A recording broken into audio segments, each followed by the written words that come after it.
Yes, this is my own comparison among the other candidates na dumating mula departure hanggang sa preliminary closed door interview. Na talaga namang kakaiba itong ating kandidata na walang iba kundi si Michelle Marquez.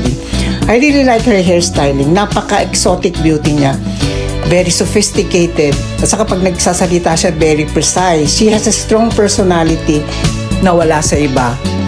She is very intelligent. So no wonder na maiuwi niyang corona. Panoorin natin ang kanyang fashion sense. Napakaganda, napaka-sophisticada.